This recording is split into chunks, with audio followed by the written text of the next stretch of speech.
Well, welcome everybody. This is West Virginia right now. This is our first episode ever, and we have a fantastic guest here with us. We have the one and only Bill Cole, who I've known for a long period of time, and Bill is not only a fantastic business guy, but he is a natural-born leader and has played a huge part in where we are right now in the state of West Virginia. What I wanted to do today, Bill, is talk about your political career, how you got involved, and then lead into a lot of fun stuff. But I'm Chris Miller. This is Wes Thompson. We're the co-hosts for the podcast today, and it is an absolute honor to have you here with us. I appreciate it. It's great to be here. Looking forward to this. So tell us why you ran for office in the first place.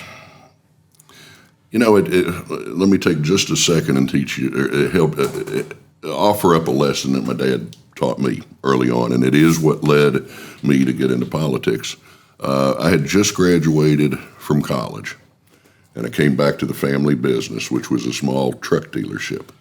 And I spent, a good 4 weeks, maybe 6 weeks, going in and analyzing Dad's business. Now, this is a business I grew up in. I was 12 years old washing trucks, and I'm sure much like you came into the family business. And after 4 or 6 weeks, I asked for a meeting with Dad. And he granted me the meeting, and I sat down, and of course I'd carefully analyzed all the aspects of the business. I was a recent college graduate. I went in and I proceeded to tell him every policy, every procedure, every person that was wrong.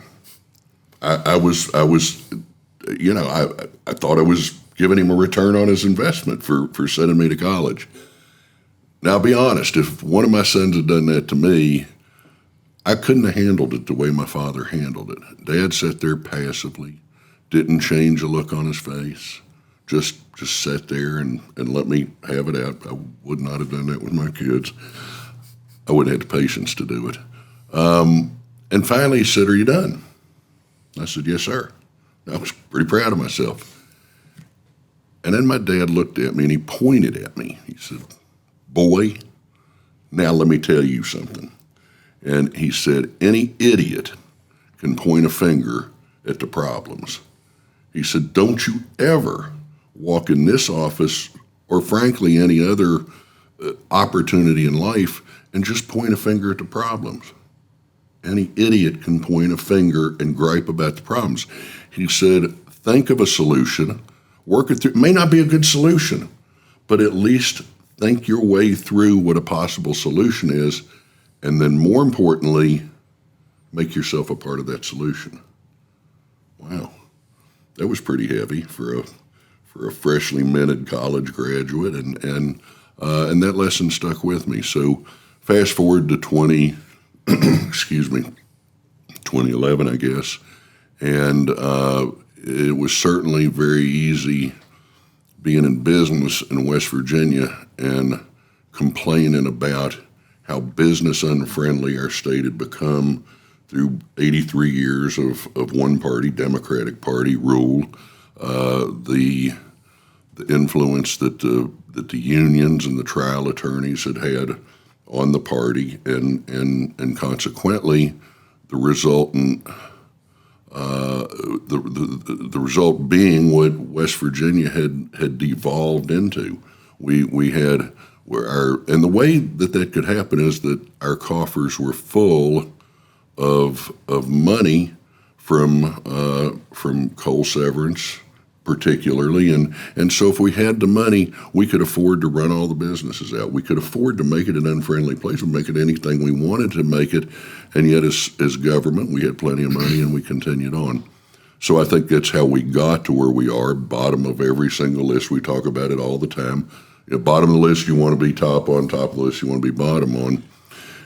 And so 2011 in our district down south, in the Bluefield area, a trial attorney, good guy, but trial attorney nonetheless, was getting ready to run unopposed.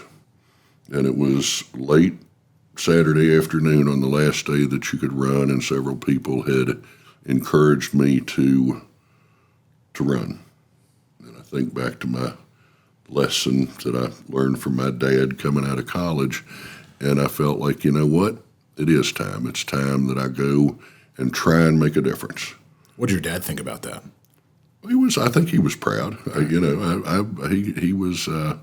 He was certainly a lot more proud when I became Senate president a couple of years later. But I did win that race, and I spent the first 2 years in the West Virginia State Senate, all the way at the end of the West Wing, the furthest away office that you could have, and truly not able to make any real impact. The way it was run back then. If I had a good idea and presented a bill and leadership thought it was a good idea, my bill just disappeared. It would reappear with Democratic sponsorship. And this is a perfect segue into culture, right? Because previously we had a culture that wasn't about advancing the ball down the field and solving problems and doing what was in the best interest of the taxpayers. And businesses as well. And it's the same thing when you and I go in to buy a business or something like that. One of the first things that you want to fix and address is culture. It's how do you fix the culture? How do you create the processes that make the thing successful, no matter what it is? No question. And that's exactly what you did.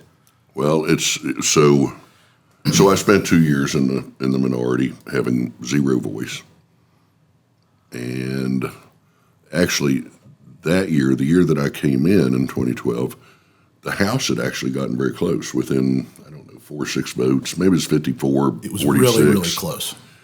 And so all the buzz was, we'll take the House over, first time in 83 years. And I said, well, what about the Senate? And they said, Senate's a long reach. We'll get a couple of seats, and then we'll finish that up 2 years after that. Now, this is the business side of me kicks in. I told him, I said, that is a stupid business plan. Right now is the time, and we need to do it. Well, there's 34 seats in the House, so at 18-16 is a majority. We had 9 seats, 9 Republican seats. So we had to do what was absolutely an impossible task, and that was to double the seats from 9 to 18 in one fell swoop. Yeah, get you some of that, right? Well, so I went to work, and some others did with me, and we went out and we recruited people, and we got behind them, and we trained them. We helped them raise money. We told them how to campaign, the things to say, the things maybe to stay away from, the pitfalls,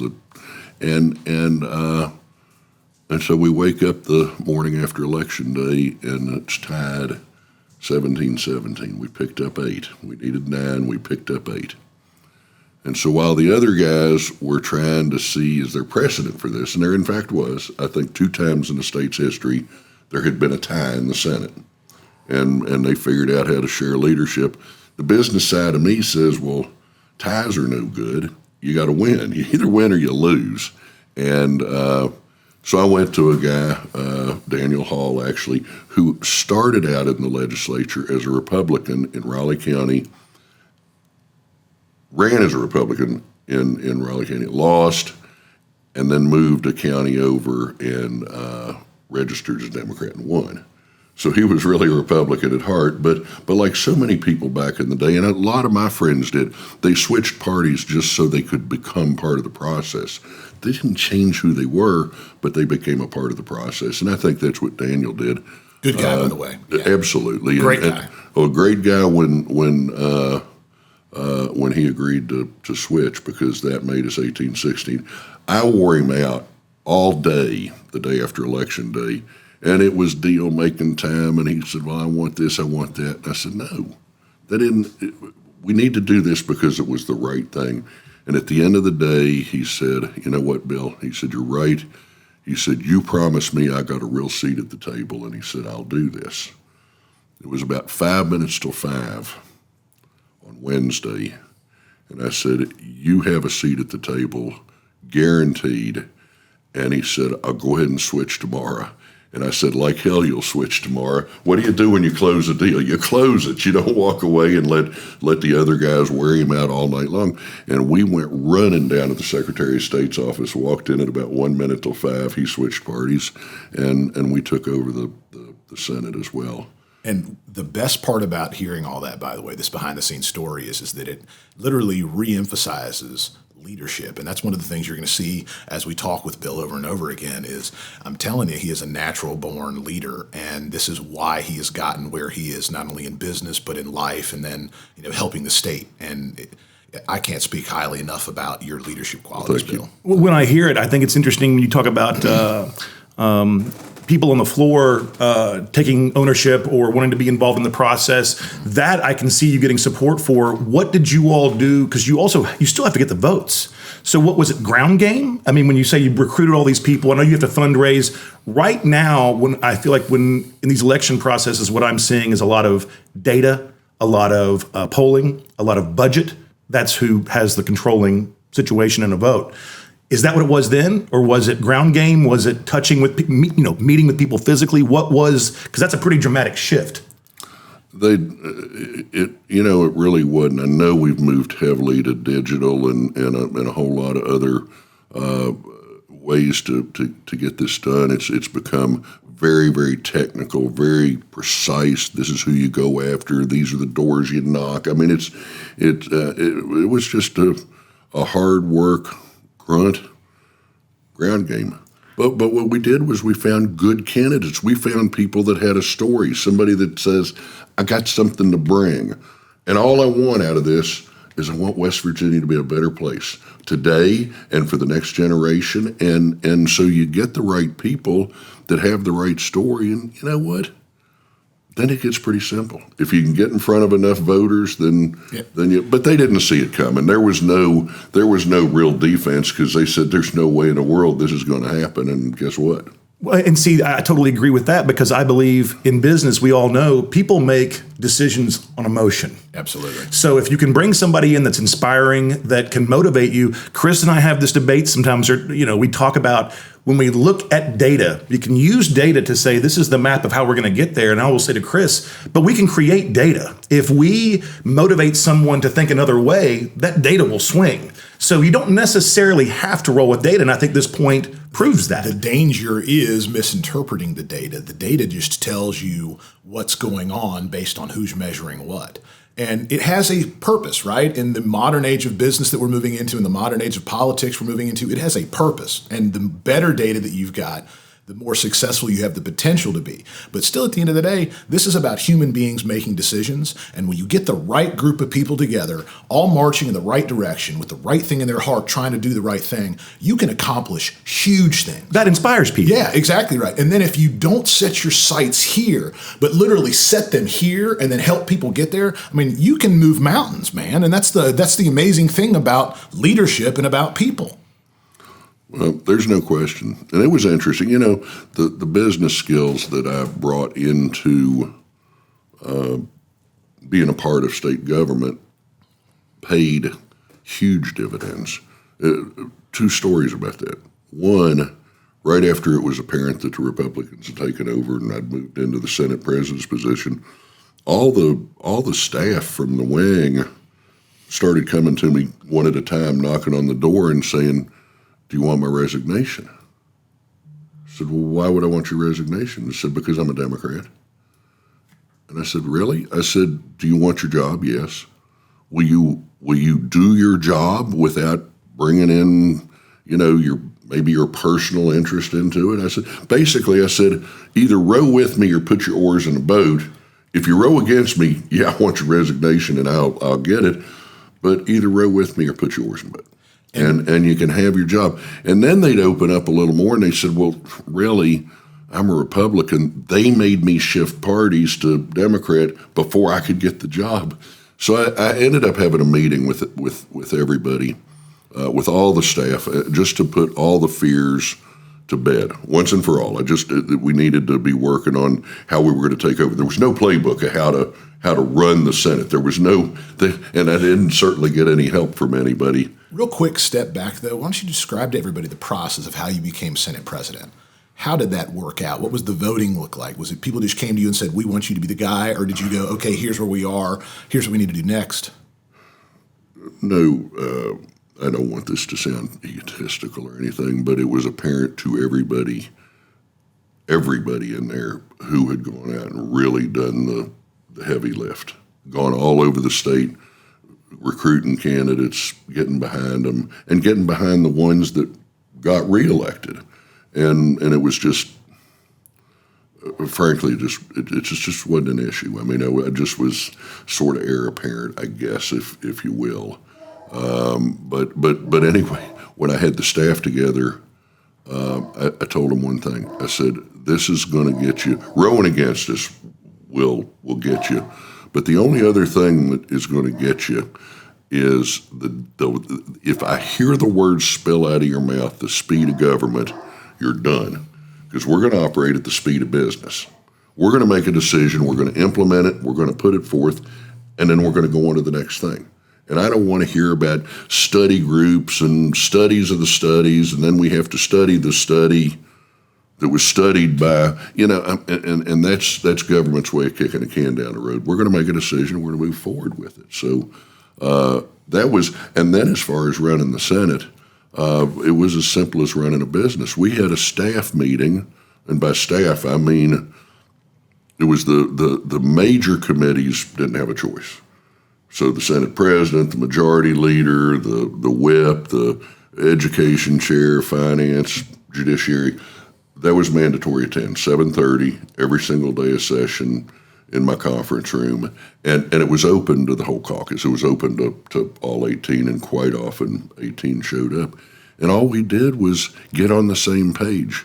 We agreed to agree, or we agreed to disagree in caucus, behind closed doors, and we found whatever middle ground it took, because I had to have 18 votes on every single bill or I lost. 17-17's a tie. If I lost one of my caucus, I lost the bill.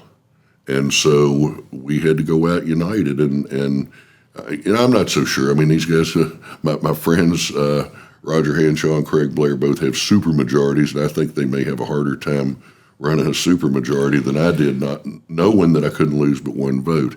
But we got together, and we were a mean machine. I'm going to tell you something. We came out singing out of the same hymnal and voting. There was only one time on the floor that we had to redo a bill, and actually Daniel saw the way the vote was going, and he voted against it. And of course, I'm still pretty new to the process, and I'm about to explode. I mean, it was one of our guys that made his living based a lot on working closely with trial attorneys, and it was one of our legal reform bills. And when I see Daniel's light go red, I just about came unglued. Well, there's a rule that says you can recall that bill if you vote on the prevailing side. So he voted on the prevailing side, which was to kill it.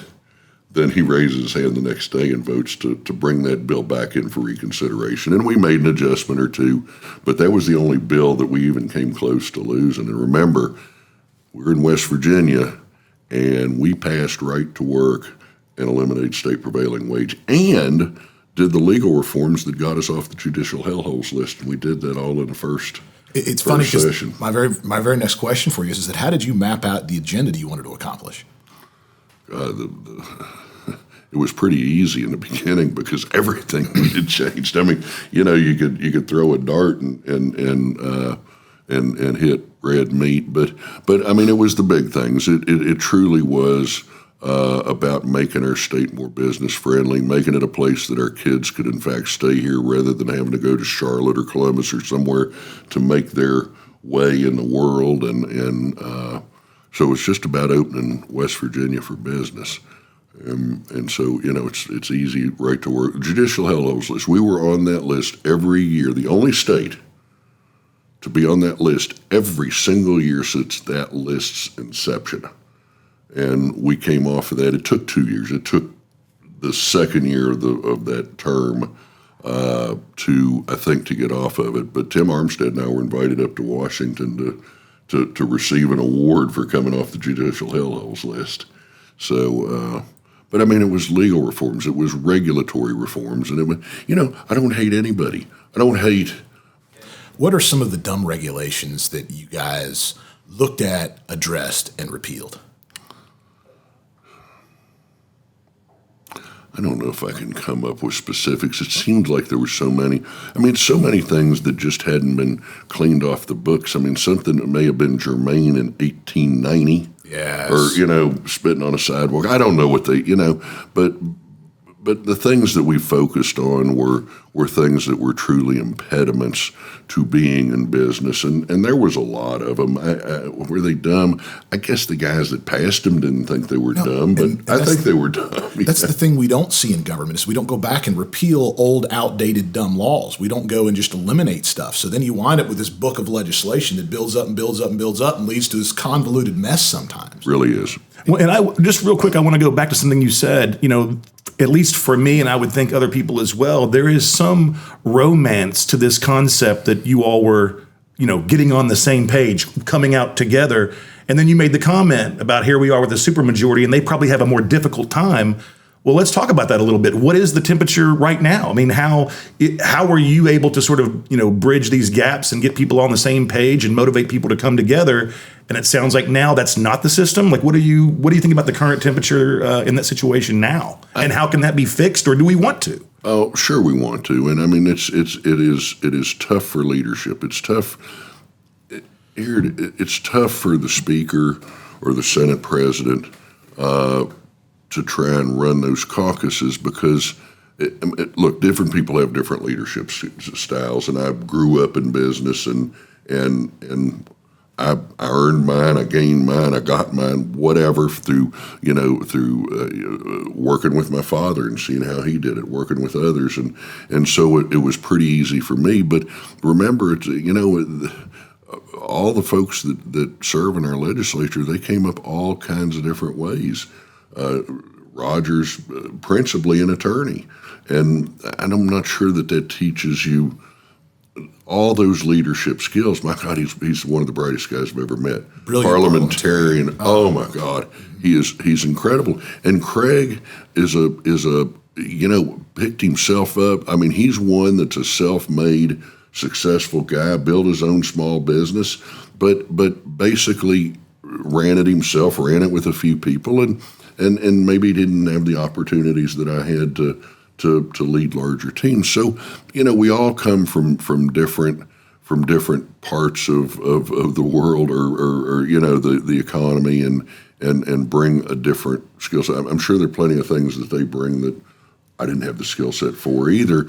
But I tell you what, I think that it does boil down to leadership, and I like the getting behind the closed doors and hammering it out there, and then coming out basically on the same page. Nobody's ever going to be happy with the end product, but you get the guys on the extreme right, guys or gals, and look, I'm a conservative. I've always been a conservative, but I'm a little bit on the moderate side because I realize it took us a couple hundred years to screw it up this bad. We're not going to fix it with one bill. You fix it a bite at a time. The way that it got away from us is the way you get back at it. And so you have the purists that are saying, "Oh, I just want to fix it. Partway isn't enough." And so that's sort of one segment. And then you got the other side, the left side of the right, which are the rhinos, Republican in name only, and it's, whether it's people that shifted to this party to get elected because they want to be a part of it, or whether it's ones that just want to shift to disturb things. Or they're squishy on certain areas only because of the particular industries that they represent. No question. So and that happens. But the more people you get in, the more difficult a lift it is going to be for leadership. And if you don't believe that, just go ahead and look to Washington. Sure, but I mean, I think that's the point that I'm even making here when I brought up the kind of the romance of everyone coming together. Sorry, I've had a couple of cold brews, and I am just pumping through caffeine right now. But when I think about, I'm 46 years old. We'll say that my political awareness is, we're saying 20 plus years in, okay? This is the most divided from a state and federal level that I've seen. Am I just looking at it in a short scope? Could you say, oh, Wes, 20 years ago it was just like this, but it was X, Y, and Z? I don't believe so. I believe that right now it's about as separated and divided as I've ever seen it. And so when I hear you tell a story about people getting on the same page behind closed doors, which now, if you go behind closed doors, somebody makes a transparency argument, and now you're battling that. So now you come in, you tell the story about the coming together. Is that possible now? Can you recreate that? And if so, why is that not happening? You touched. I wish I had a notepad so I could take some notes. All right. First of all, you compared state and federal at the same time. There's no comparison. The state is still moving in a positive direction, and if you look at the total of the legislation that has moved forth for the last 10 years, 8 years under Republican leadership, it is incredible. I go to events all over the country, and they say, "Well, you're a full-time legislature?" No, we're 60-day later. No way. I mean, I got invited to a whole lot of national events to speak at how we did right to work and some of those things. The transparency thing flies all over me. I mean, that gets down to this participation trophy, the way that we are destroying the next generation coming up with their expectations. I'll tell you what needs to be transparent is the product that comes out of the caucus getting together, out of those elected people. Now listen, if you don't like who you elected, elect somebody else in that next cycle. That's a real easy fix. But depend on that person, trust that person, then to go in and make the best deal they can make for the greater good for the people they represent and for the citizens in the future of West Virginia. But what goes on behind closed doors, that doesn't need to be transparent. What comes out of that product, fully transparent. But, that's just air. But you've heard that argument. But you've heard that. I mean, I would also say as well, there's what's happening in West Virginia right now is actually very unique and very special because for the first time that I can remember, I've lived here all 43 years of my life, I literally see an incredible amount of positive movement. I see a lot of attention being paid by the House and the Senate, a lot of interest and activity. Same thing from the governor's office and the people he's putting in place to help organize and accomplish bigger things. And we have more potential right now as a state than any other time in my 43 years of life and paying attention that I can remember. There is a definite disconnect between what's happening with us at a state level and a federal level. And a lot of that has to do with culture. I think that one of the things that leads to the constant divisiveness that we're experiencing right now, not only is social media, but it's also a 24-hour news cycle and the fact that if you really sit out there and look at where information comes from and what it is, and then being behind the scenes, like, for example, Bill, you're on a board of governors at a university, I am as well, and watching what happens and then watch what's reported based on knowing what's going on versus what the perception is, there's a major disconnect. 100%. And I didn't know if we were going to open that box or not, but when I start thinking about, you basically say the vote is the voice. You made your voice by voting the people you voted in, but now people have this sense of entitlement that, no, my voice is my Facebook post will manipulate this legislation, this sort of sensibility. And the algorithms of social media and how we find information that we're looking for literally separates us and divides us into many tribes as well. And then you get reinforced with the information that reinforces your own beliefs as opposed to realizing that as human beings, we all have built-in innate cognitive biases in how we arrive at our opinions and our decisions. And it literally, the technology that we're living through right now is dividing us and segregating us all out. And then we're also then hit with 24-hour news cycles that is doing nothing more than selling Pepsi on 30-second increments, in between the show blocks. And it's literally bombarding us with a different type of propaganda information, and it's not freeing our minds. 24-hour news cycles that can't even keep up with the speed of social media. Yes, absolutely. Which is usually a fountain of misinformation. Yeah. No question. So what do you think are the most impactful pieces of legislation that you passed while you were Senate President? Well, my first year, Senate Bill 1, SB 1, was SB 1 for a reason, and that was right to work. And, I started to say a little while ago, I don't hate anybody. I don't hate a union member. I want the absolute very best for them. But to me, belonging to a union is sort of like belonging to the country club. If they bring enough value to you that you want to pay dues and belong to that club, then you should have every right to be able to belong to that club. And listen, the unions do some great things in their training programs. But what I am fighting is somebody being forced to be in a union in order to have a job. And quite frankly, it wears me out to watch the union bosses continue to make millions and millions and millions of dollars on the backs of the the hard-working guys and gals that just want to go out and make a living and take care of their family. So, I mean, it's the same when we talk about the teachers' unions. It's the unions that are full of the misinformation, and I got so many examples of that when we went into some of the education reforms, and it's not our hardworking teachers. My God, that's like looking at our front line, all our police, our military. That's what we put the teachers in, because we took away tools to have the classroom environment be safe. Listen, I may be showing my age, but when I grew up, if you mouthed off, you went to the office and you got your butt busted. Yes. And you know what scared me more than anything? It wasn't getting paddled. It was getting paddled and then crying in front of the girls. And it kept a good kid good. Locks keep honest people honest. Paddle kept a good kid good.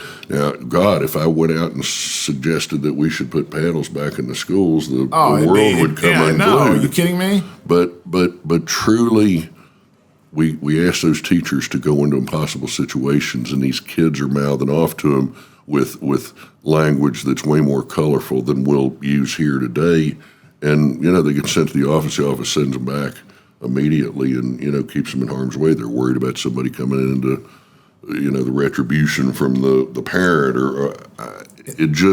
so our teachers are war heroes to me, and Agreed. I love them to death. It's just the unions that are so full of, the unions that don't give a damn about our children, quite frankly. They care about themselves, their futures, their own paycheck, but they demonstrate time and time again that our kids really have no part of that in that discussion. There's a lot to unpack there, and it kind of interestingly it leads into the education conversation too. But from a constitutional standpoint, it literally is in the First Amendment. We have the right to gather, but at the same time, it's got to be a good, tangible product that does benefit the recipients of that product, and that needs to be the entire focus and goal. And I've got this theory that we're seeing a movement in state by state in our country where, unions are realizing that, hey, we need to adjust and do a couple of things differently, because if we want to be involved in future legislation, then we've got to be not only on the right side, but also it matches up with how the union members see the world, because they aren't woke. That's not the way that the actual members, the union workers that are on the ground doing the stuff, see the world from that far left side. And so there's a marriage there that can lead to a better product and be better for everybody down the road that I think is kind of starting. Well, why do you? I think the solution in public ed is in K-12 primary ed is pretty simple, and so then you ask yourself, why would the union stand against charter schools, private schools, any kind of alternative offering of education? Why would they stand against it? And I'll tell you why, because they're scared to death of the competition. Now, you and I live we're in a business that we deal intensely with competition every single day, but I also believe that we would last not long if we didn't have any competition.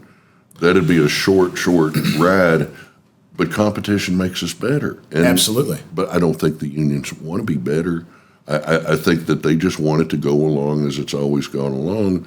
But when you start looking at the statistics now, and we don't have the latest ones post-COVID, but I'm going to guess that the number, because the number was already incredibly high pre-COVID, but the amount of kids that are coming out of high schools in West Virginia that have to have remedial math or English, the college-bound kids that have to first back up and take 12th grade English or math again, is probably 90% now. And we're seeing it.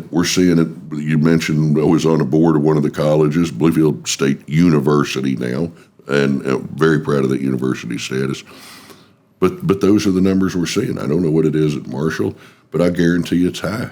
And that's a shame to go steal from that kid his or her first year, or a part of their first year of what should be college level studies, and also the money that it takes because it's a refresher. It is a reinvestment in this entire section of learning that wasn't applied to be able to actually move into higher ed that these universities are having to adapt and do. You know what? I don't care anything more about SATs, ACTs, any of the NAEP scores, anything that I don't care about any score. I think the way to judge the success of primary education in West Virginia is simply for the college-bound kids. Can they enter college at a college level? Can they enter college at a 100 course level and not have to take remedial math or English? And then, as far as I'm concerned, they're doing their job. But one thing that's going to bring great help to K-12 getting better in West Virginia public education is the introduction of competition. I couldn't agree more. And if you look at it from just a simple system standpoint, anytime you have a monopolistic entity, the focus is lost from taking care of the customer and looking at things from the customer perspective. And it becomes about the management and the maintenance of that monopolistic entity. And that's the difference that competition does, is that competition, which divides that out, forces everyone to get better based on what is needed in that culture or that structure or that society. And we have a monopolistic approach when it comes to education. And the more options and the more freedom that the consumers, the taxpayers have to make better decisions for their families and for their lives, the better it is. And that's from a mindset standpoint. I think it starts and ends there. I think you're right. So I wanted to, just before we get away from it, I want to go back and illustrate the disconnect between teachers' unions and membership. And it was something that happened to me at a cocktail party at home. And a teacher that I have a great deal of respect for, and I think I would place her as moderate. I think that this was after I was out, but I think maybe the year after, maybe it was Senate Bill 357. I don't remember. I remember that just because of the gun. This is West Second Amendment. You want to talk about Second Amendment, right? Yeah. Okay. But she came to me fairly aggressive at a cocktail party and said, "What are you guys trying to do with this Senate bill, whatever?" And I said, "Well, what do you mean?" And she said, "It's terrible. It's a terrible bill." And I said, "Have you read it?" And she went back on. I said, "No, wait a minute, stop. Have you read it?" "No, but I have it printed out." I said, "Okay, read it. Do you know?" And back at the time there were 8 or 10 bullet points of putting, psychological counseling in every single classroom. And there were a ton of things that they were all about the classroom, the teacher, the kids. And it was really a lot of really good stuff that would help our education outcomes, not funnel the money in at the top and have nothing at the bottom, right, which is what happens now. It's terrible from a organizational standpoint. If you just look at the system itself, we have 55 counties with 55 boards of education, 55 layers of administrations, 55 bureaucracies, 55 buildings.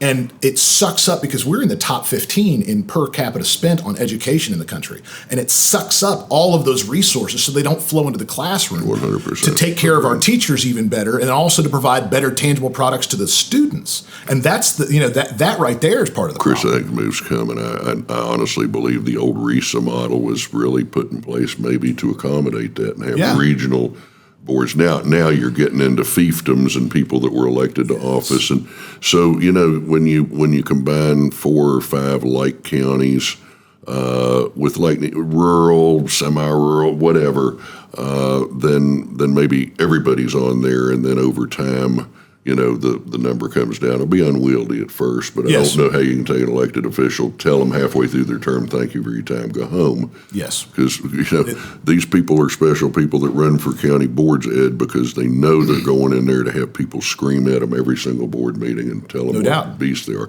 Anyway, back to my story before I forget it. You're testing me because I'm getting older and I gotta forget these things. I went through all this list of things with the teacher, and I said, "Did you know? Did you know it did this? Did you know it did that?" And by the time I'd listed out 8, she honestly had tears in her eyes. And she said, "I had no idea." She said, "But that's the last time I'm ever listening to my union because all I'm doing is going off bullet points that they laid out." this bill was bad because, and she said, I have never been so embarrassed in all my life that I accosted you without having done my homework. I just trusted them to tell me the right thing.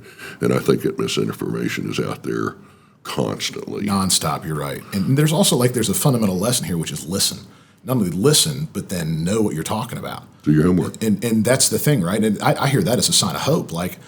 We can keep getting better. Oh, absolutely. Yeah, this story is a microcosm of just about anything. Yeah. Anytime I hear an aggressive stance against something, I'm pretty confident there's another side to the story that I'm not being told. Absolutely. Anytime, because I know that the people that are elected officials, especially something like a school board, these are not evil people. They're not sitting around going, I will benefit from this. They're not doing that. And so when you hear something that's so aggressively negative, I'm like, well, let me hear what the actual other side of this is. And somewhere there's going to be a truth. Absolutely. And that's a perfect example. So is there anything you didn't pass that you wanted to pass when you were the Senate president? Any bill? I can't think of one, but I'll tell you what, I ran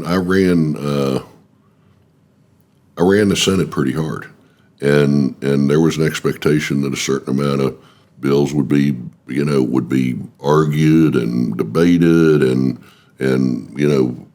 go whichever way they're going to go. But I kept it day by day, and I worked them from about the third weekend. They were in for the weekends. They didn't go home on the weekends. It's a 60-day session. It didn't say 60 days, but you get the weekends off. It's 60 days, and that's not much time to get that done. So on the Senate side, I was pushing it hard, and everybody was coming to me, why are we doing this? Why are we doing it? We've never done it this way before. And I love that expression. I said, Will, yeah, it's my favorite one, because we've done it that way forever, which is always the wrong answer. But I actually got sued by John Unger, who's a part-time preacher, and he sued me for making him work on Sunday. I'd make him work on Sunday. He'd go home on Sunday, but we were working on Sunday. If he wanted to show up and be a part of it, he could. But he sued me. And funny story, it was a year or two ago that somebody came to me and they said, well, they threw the lawsuit out yesterday. And this goes back years. And so I guess it floated around clogging up the court system for some period of time. But I'd love to read the... we worked them hard. And then I spent the last day, rather than when I was in a minority and Jeff Kessler was up there, and I didn't know that he was an attorney and an auctioneer, but he could talk as fast as any auctioneer. He was popping through bills like this.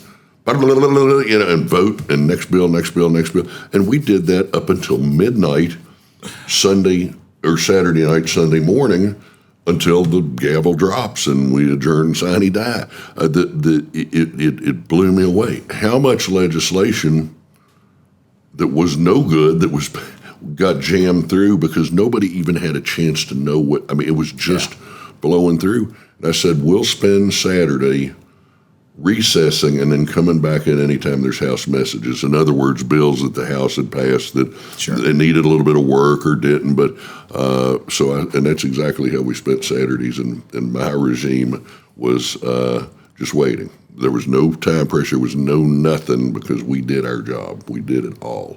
So I can't think of one that we could have passed. I mean, we had a very, very aggressive agenda every single year, and it was. And we got a lot accomplished. So here's the fun part. Let's talk about where we are as a state right now and what we need to be doing in the future to really start getting this sucker moving down getting that ball moving down the field. Where are we now, and what do we need to be focusing on and accomplishing? I think that hats off to the legislature and the governor right now. Agreed. We have continued to pass that legislation that will make our state a better place going forward and generationally for time to come. The governor has worked with the legislature to have 4 consecutive zero increases to the budget.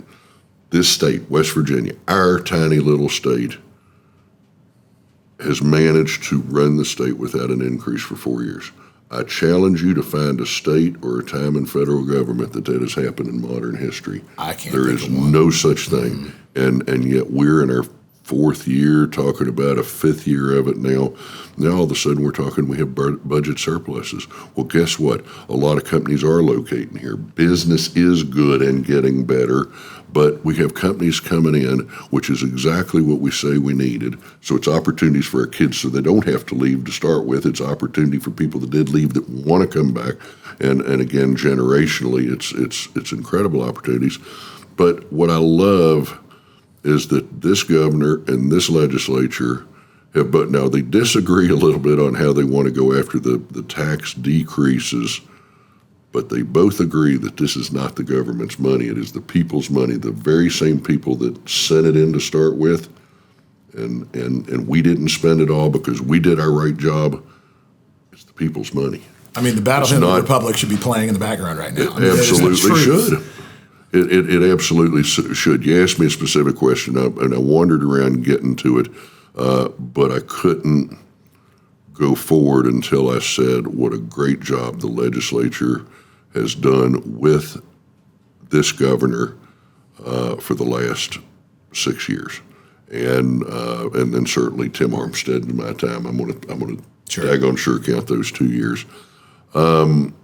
I think it's down. There's a lot of little things that need done, quality of life things.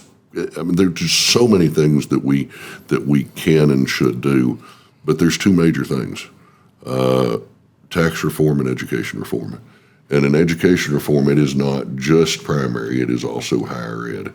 And there's a lot of work to be done. I think there were terrible mistakes made.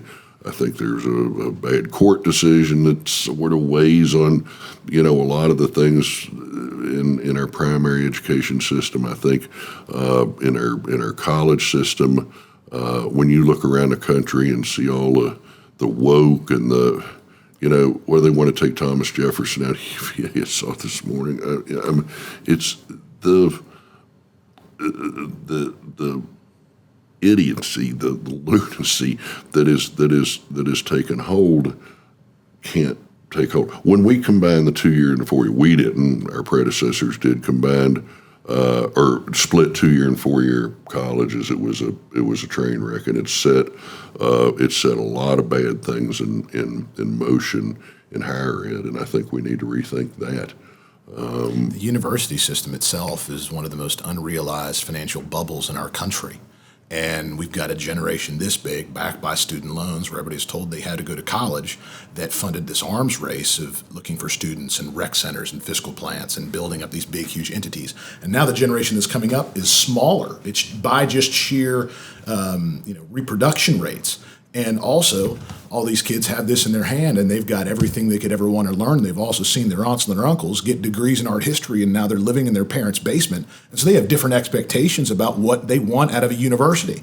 Is it going to mean tangible job placement? Is it going to mean preparing you for unique skill sets to be competitive in a labor market? Is it doing that stuff? Well, to be fair, that's a positive thing. Yeah, no, but the universities that figure this out and start doing this right now are the ones that are going to get ahead and actually survive, because we're going to lose 10 to 15% of the universities around the country over the next 20 years. Well, when it comes to not just education, when I think about legislation in West Virginia that I think is exciting in regard to bringing young people into the state, and young professionals, is the bill that was in the last couple of years. Was it $1 billion bill for Wi-Fi all over or high-speed internet all over the state of West Virginia? Yeah. I mean, when you do that, you can bring young professionals in because of quality of life. For a lower cost of living, they can live, by a stream, a river, a mountain, and still function with their job. Every square inch of the state needs to be covered in full broadband. And that was the idea of the bill, was it not? Yes, that was the idea. No question. Another illustration on why we're on proof that we're coming up short, no matter what the unions want to argue in primary. I've had happen, and you may well have stories that are similar. I own a restaurant at home as well, a fine dining restaurant. And I was trying to hire some people from away from here. It was fine dining. it's difficult in rural West Virginia to just say, I'm fine dining. You can have really great food, but you have to have service. You have to have all those things that go along with fine dining. And when somebody has learned to wait or waitress at Applebee's, listen, those are hardworking people. Yeah. My God, what they put up with is unbelievable for hoping somebody will give them a decent tip. Yeah. But that doesn't teach fine dining. No. And any of us that have traveled, that have had the opportunity to eat at a Ruth's Chris or so understand the service side of that. So it takes people. It takes people that know what they're doing. And I had offered actually two, one to somebody in Chicago, one to somebody in New York City, 6-figure paycheck, 6 figures. Now we're bringing somebody in 6 figures. And that goes so far in West Virginia, man. No question. And I asked him to come, and I had a handshake with the guy until the wife got online and looked at the education system and said, I'm not taking my kids there. I have no choice. And if I don't like what I get out of public system, I'm done. There's virtually no private choice, no homeschool. I mean, nothing is supported, and so I had 2 6-figure offers to big cities that people really wanted to get out of the city. There's obviously people want to get out of Chicago and New York City now for very obvious reasons. The data is all there, and no question. But wife got doing her research. God love her for doing it, but we failed. So the 2 things we need education reform, tax reform. And it leads to something else, too, because you look at where we are with a state. We absolutely positively have to grow our state's population because there's a pending financial scenario down the road. If we don't, and what happens to our bond ratings, because our DHHR's budget is going to continue to balloon if we do not grow the population because of the pressure that was put on rural states for Medicare and Medicaid expansion. And so you're talking about an issue that stopped us from growing our population one by one, and that's something that needs to be addressed. I mean, it's important. It's what's going to help us solve the problems. No question. So, so there's plenty of work to do. But I'll tell you, I think that as Republicans, we've proven that we can lead and that we can move the state in a positive direction. We've gone from a deep blue state to a deep red state. And, for those that sort of hang on and, don't want daddy or granddaddy to roll over in his grave, all they got to do is look to the national platform for the Democrats and say, that has nothing to do with who I am. And so they've made it so easy on a national level for people to reconcile in their own mind, maybe it's time for a change.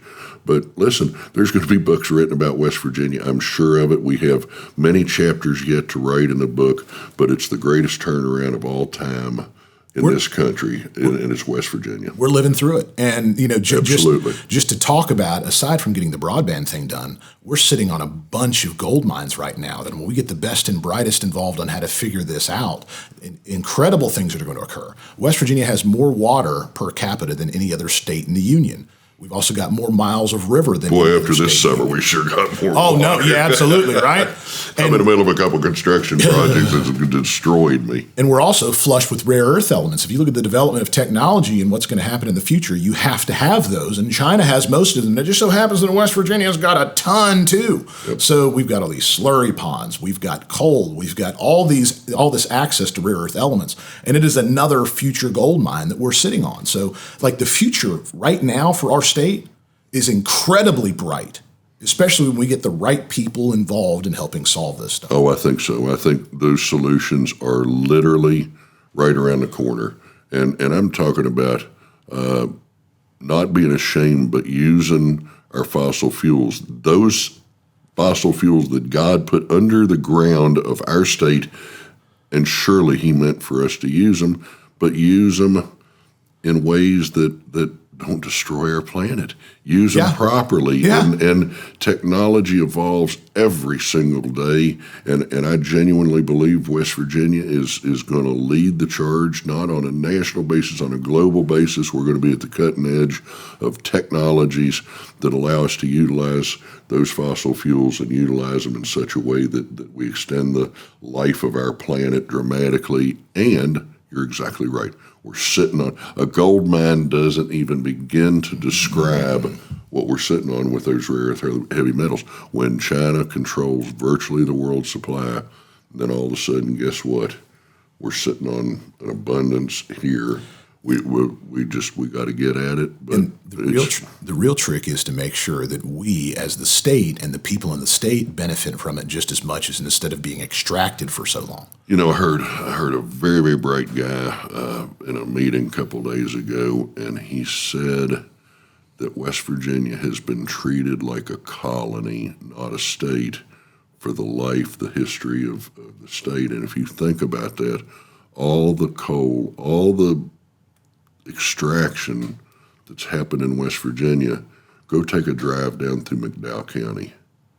If you want your heart broken, the county that produced more coal than any other county in the state, and that the state grew on the back of the severance of the coal that came out of there, and what they have left is nothing, because there was nobody was forced to reinvest. Nobody was forced to do anything that was quality of life. Yeah, there were coal camps, there were crappy houses that looked all the same, side by side, and it just was the day, but that money left here. It was robber barons, and I'm not sure. I'd like to think that I was smart enough that I could have done something about it if I was in politics, 100 years ago. I don't think I would have been. I think I would have been caught up in, here we are in state government, we got a lot of money, things must be good.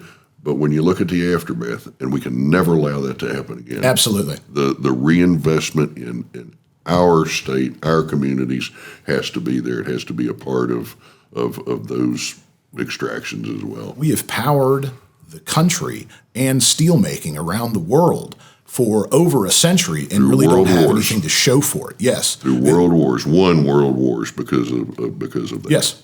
Yeah. And the willingness to serve by West Virginians. Absolutely.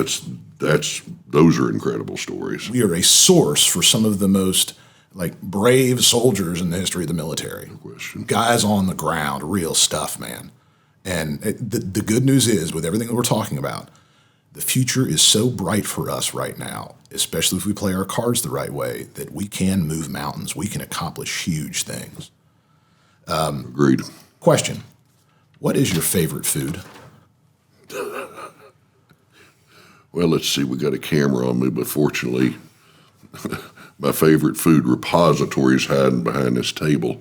I have yet to meet too many foods that aren't my favorite. What's my favorite food? God Almighty, I love seafood. Yeah. I truly do. But that's. Is this like you're on an island? Well, just whatever, man. It can be any part of the conversation. God, I don't know. Well, I will say, Bill brought up this restaurant. You're referring to the one in Bluefield, right? Right. We had the opportunity to eat there. This place is amazing. It's great. And when you talk about fine dining, and I will say this too, as a guy who appreciates it, you have an amazing bourbon collection. I appreciate it. You do. You made sure your bar was stocked with a really good selection of bourbons. And by the way, the food was amazing as well. So if you ever get a chance. Cigar bar downstairs too. I enjoyed that as well. I made sure to take advantage of all of the different amenities that the place offered. It was that was a great night. It was fun. Yeah, great. You guys did a fantastic job with it. Our new general manager is a lifelong resident of Brooklyn, and so is our executive chef, and they knew each other, worked together. So we have a real authentic New York Italian steakhouse thing going right now that's fantastic. What you're describing right now is going on all along our state too, which is there are people that are we're in the middle of a demographic shift in our country. And there are people identifying West Virginia going I want to be there. We've got so much stuff that people want, and the data tells us that, right?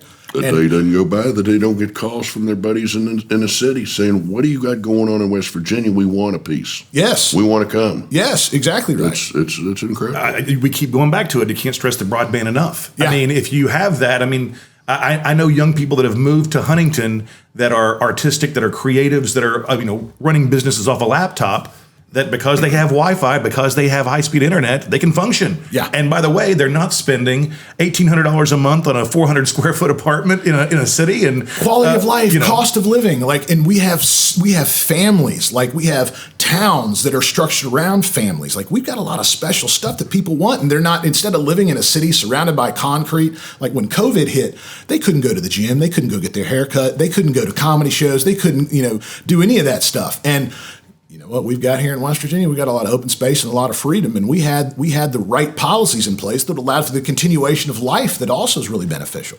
Well, the topography of West Virginia is a protectant. Absolutely.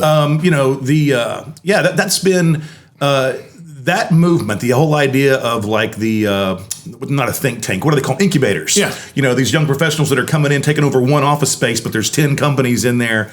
You can do that, and you can function, and you can make, even if somebody makes $60,000 a year, what does that mean to the economy of the city of Huntington or or just the state of West Virginia? I mean, you start looking at those numbers. If you can get 100 people to make $50,000 a year, it has it has a huge impact, exponential impact on what happens to the growth of a local economy.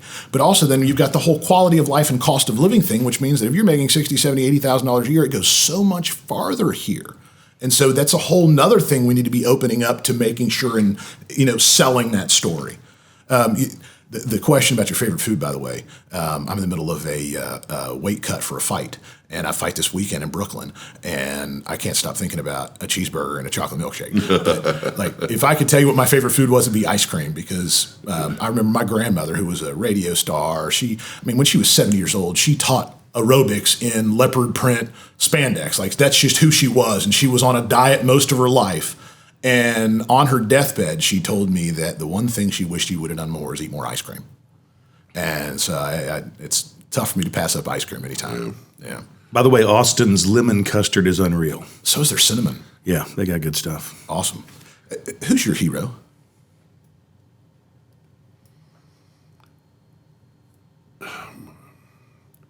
The first thing that comes to mind, and it's always the first thing, is probably the right thing. My dad. I mean, he was an incredible guy. He Harvard MBA. Didn't really have a great relationship with his dad, who was a businessman in Southern West Virginia in Bluefield. And went off to make his own way. And he was a young gun, up and comer, rising hard in the ranks of IBM in the early 1960s. I mean, if he'd have stuck with IBM, hell, he might have been CEO. Incredibly bright, Mensa certified genius. Now, Mom carried him in the social scene when it was cocktail party time. Mom had her glass of wine. Dad was drinking his Diet Coke, and and she carried the social side. But Dad was just incredibly bright, and he was the longest serving mayor of Bluefield. He lived up to what the lesson was that he taught me too. And you'd never know that he was a Democrat or Republican. I don't care who it was, what their problem was. If they called our house in the middle of dinner, he'd sit there and take 45 minutes with them to hear them out and to try and come to some resolution. Politically, I guess I got to go to Ronald Reagan. I think just because he's of our time. I mean, you think Abraham Lincoln, you can think of great people that actually were founders of this incredible country that so many people are trying to destroy right now. But I was on the internet the other night looking back at some of Ronald Reagan's, the jokes he'd tell, and the way that he would answer questions and how quick he was. And, and my God, he actually joked with the media. Guess what? They were on opposite sides then, but there was a respect. There was should I say, a kinder, gentler time. There's something, though, about particular leadership. And if you look at what Reagan did, not only was he great at rhetoric, he was great at thinking on his feet, but he also was not argumentative, and he wasn't divisive. He didn't divide to conquer. He unified. Yeah. And that's a special sign of a leader too. I agree with you. Yeah, he unified. And it's that, if you look at where we are as a country, it's almost like that's the one piece that we really are missing in what we're capable of accomplishing together when we understand everything that's going on versus separate and broken apart. If you think about where we are in the world, for example, there's no doubt in my mind we're at war. we're at war already. We've been at war with China for a long period of time, and war in the 21st century just looks different than it did, in the 20th century. Well, and I'm praying the war doesn't devolve to civil war. I mean, yes. I just it is unfortunately in a time past. Compromise was not seen as a sign of weakness. If it was strength, if anything, because then both sides came to the table with differing ideas on how to get something done. Generally speaking, people want the same end result. They just have different ways of getting there. But compromise was seen as of statesmanship, of diplomacy, and now compromise is just automatically a lose. You caved. You gave in. You didn't stand for your principles. And no, that isn't how we made a great country, and it isn't how we're gonna continue as a great country. I mean, it doesn't appear to be, and I hope that calmer, cooler heads prevail, and we can find our way back to agreeing to disagree, but agreeing to disagree agreeably. Well, Chris brought up the impact of social media earlier, and what I see is people now, in a way that they maybe couldn't before because social media did not exist, people now build their identity on their party. They build their identity. So if there's a loss, anything that's conceived as a loss, they take it so emotionally personally, and so it makes tempers high. I'm talking about voters. I'm not talking about legislators. That's a whole other subject. Yeah. I'm just saying that people represent themselves a certain way. It's kind of like, an Ohio State football fan, a West Virginia football fan, when their team loses, they're really upset because they got their blue and their gold on, and they identify. I've told everybody in the office I'm the most diehard Mountaineer fan, and so when they take that loss, they feel personally emotional about it. It's that with politics, but on a much deeper level now. People feel like if the person that I'm supporting loses, it somehow reflects badly on me because I've been on social media and I've posted all this stuff about myself and I've identified myself as X. So if X loses, I take it personally. So then there's no room for compromise because I don't want to risk taking the loss or admitting that maybe I agreed with one element of what they said. It's also this idea of if you're a Republican or if you're a Democrat, if you feel about one issue that's a Republican issue, then apparently I'm going to assume that you feel that way about everything down the line. And that's not how human beings are. Yep. Someone once made the comparison. It was the backyard fence. It's like, hey, this person over here has their MAGA flag here, and this person over here's, considers themselves far left. But when they go out and meet on the backyard fence and actually talk about what they care about, what they care about is having a job that they can take care of their family in a way that makes them happy, that their kids have a decent education. This is really what people care about, that they can go to Little League on the weekend and have a good time, that they can live, exist, and be free. And that's what everybody actually agrees on. All the other garbage is 24-hour news punditry and social media. The pursuit. It's just about the pursuit. Leave us alone, let us do our own thing, and let us go on our own pursuit of happiness. Couldn't put it any better myself, Wes. That's really well done. Another question for you. Where do you want to be 20 years from now? Alive. All right. Good start. Good start. Yeah. Upright, healthy. I am enjoying, with the businesses, my sons, I'm very, very fortunate that they're involved with me in the business. They did not have to leave West Virginia to find their future. I hope my daughters, as they come along, will see it the same way. I'm enjoying helping to continue to move our state along. I'm not hanging anything. Both of my brothers are younger than me, and they're both sort of semi-retired and enjoying that. But it's just not for me. I'm just sort of driven to have to be doing something every day, and so I work as much as I can, sort of behind the scenes politically, just helping make sure we have the right people in office and that we're moving forward in a good, positive direction. And so I enjoy that, but I haven't stopped with business opportunities either. I'm up to my eyeballs in all kinds of new opportunity, new businesses, and hope that I have the the health and the time and the well-being to continue that. I'll be one of those that work every day. I mean, hopefully I can make a little bit of time. I'm about to give up on my golf game. I don't think I'll ever get any better than I am now. And of all, I think golf's great, right? I love the game. It's a game of millimeters. It's really, really complicated. It just takes a lot of time to go out there and play and be good. And I got so many other things to worry about and do, especially with 3 kids at home, that it's kind of selfish of me to spend 6 hours outside chasing after a little white ball. No question. I don't really mind, I like the sort of the serenity of it. I'm gonna ride around in the golf cart. I'm pretty good at identifying the beer cart girl. Yeah. Okay. Right. Outside of that, no, it's a lot of bent clubs and a thrown putter. It's really fascinating that it was described as West Virginia being a colony and not its own state. I mean, that speaks to so many different issues that we've got right now.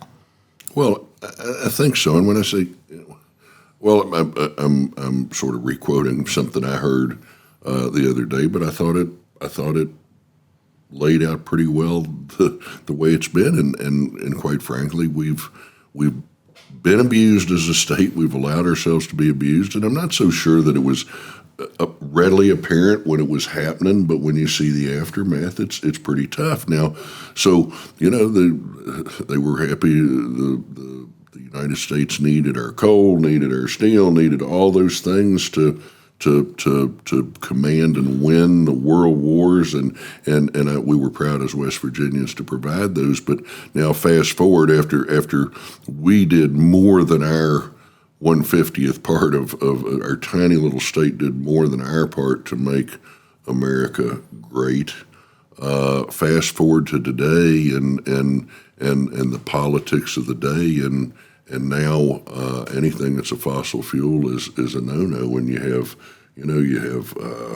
Obama and Hillary, and now fast forward to Biden and all those crazies on the extreme left that just hate our state.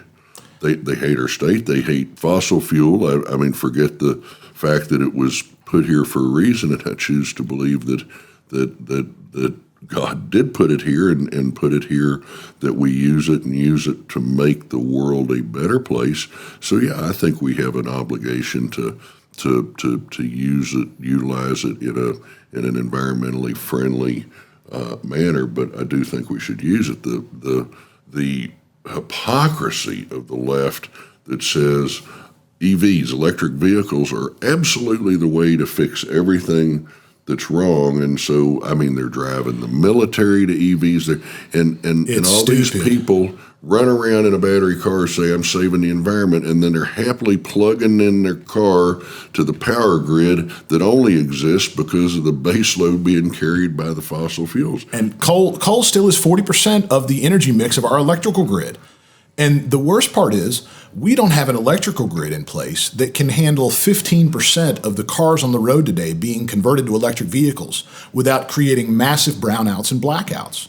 I mean, it just goes to show, and it's the same thing why West Virginia and coal literally dipped off, is because we had a federal government that had the policy that we were no longer going to burn coal. It was evil. It was bad.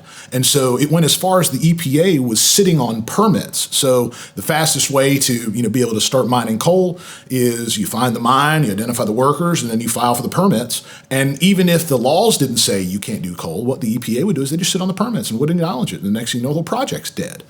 Well, and then fast forward to Biden, and his first presidential order is to shut down drilling on federal lands, no new permits, shut down a Keystone pipeline, and then immediately go to Saudi Arabia and beg them to open the taps so that we can have enough oil. When we were energy independent for the first time in the history of our whole country, we were energy independent. We were exporters, and immediately he turns a corner on that, but then goes and begs a foreign country to open up their oil.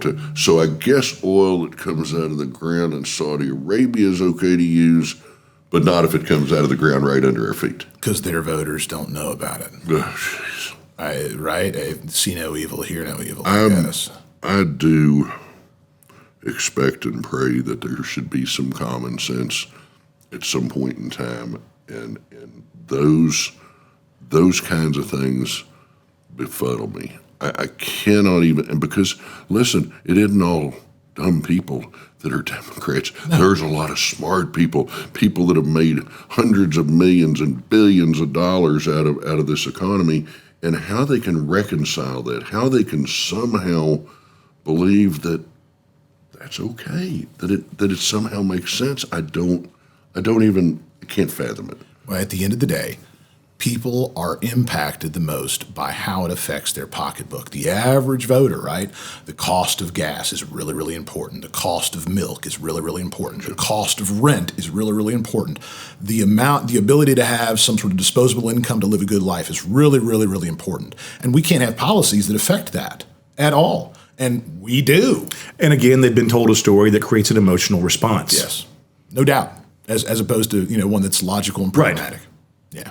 So, Bill, before we wrap up, I've got one last $1 million question, and that is, what is it that West Virginia can teach America right now? Well, our motto, man, there's always free. I think there's a lot to that, and if you really go back to the beginnings of federal government's job was to protect our borders. The states had the rights. And slowly, the federal government has usurped those rights, has stolen those rights because the politics of staying in power and being in power became more important than what the original founders foresaw in our country. And I really, it never ceases to amaze me that guys sit there with quill pens and candles and wrote what they wrote in our Constitution, our Bill of Rights, that could move forward to rail travel, airplane travel, jet travel, the internet, that those values are still values that we should hold high in our hearts and demonstrate every day. I think West Virginia, people could say we're independent. People could say a lot of things. They can pry my gun from my cold dead hand. But that is the spirit of so many in West Virginia, and I think we value our freedoms, and I think we value them enough that we are willing to fight for them. Not go out and pull guns and start shooting fight, but that we're willing to fight to maintain those freedoms. And I think so many states have gone the other way. I mean, you look at what's going on in New York and New York City and virtually the whole of California, and it's hard to believe that that's even part of our country. We don't see that in West Virginia. We don't see that happening, and I don't believe you're ever going to see it happen. And I think because we're that proud, hard-working mountaineer, I think we can be at the cutting edge of proving that fossil fuels can be utilized with 100% deference to the to our environment and its future. I think we can demonstrate that work ethic that we used to have in this country that seems to be getting away from us. I think we still we hold those values so near and dear to our heart that while they've gotten away from us and gotten away from others, I think we can be the ones to lead the charge and demonstrate to the rest of the country that these are the values that made this the greatest country in the world. And we're going to show you how one little tiny state colony came back from about as far as you could go and moved it back in the other direction and became a model state of where you want to live. I think we see that happening now. People want to move here. The quality of life, the outdoors opportunities and activities. We have something that touches everybody. And you know what? When I feel like I got to have a dose of the big city, that's what a car and airplane's made for. Go to the big city, whoop it up, have a big time, and then come home to where if I left my door unlocked last night, I don't wake up this morning and say, I just avoided death. You say, well, that was kind of stupid. The lock's there for a reason. I ought to use it. We're talking about it before we started. Kids outside playing all over this neighborhood. That's how I grew up. Mm-hmm. We played Army. We went and dressed up. We went in the woods, and we'd get home sometime around dark, and our parents weren't frantic. They weren't worried that we'd been mugged or kidnapped or It's just what kids did, and it's the wholesomeness. It's where this country needs to get back to, and I think West Virginia can be the one that leads the charge on that. We got it in spades, man, don't we? Yeah. Family environment, safety, great neighborhoods, great people. That's the best part about Appalachia is the people. It's the best part about West Virginia is the people. And it literally is a special, special thing. And I'm excited to be a part of it behind the scenes, watching what's going to happen with our state in the future. Agreed completely. And, what I'd really like to leave everybody with is that, wokeism and big government policies are not going to save America. And what is what we're doing right here on the ground in West Virginia, which is strong families, strong communities, good old-fashioned values, and hard work to make the world a better place. Could not agree more. And at the end of the day, that's exactly where we are, and that's exactly what's going on. Amen. This has been a fun podcast. It is an absolute honor to sit down and spend time with Bill Cole, who's just absolutely positively one of my favorite people out there. Wes, always great having you around. Thanks for having me. And this is West Virginia Right Now. I'm Chris Miller and Wes Thompson, and this has been our guest, Bill Cole.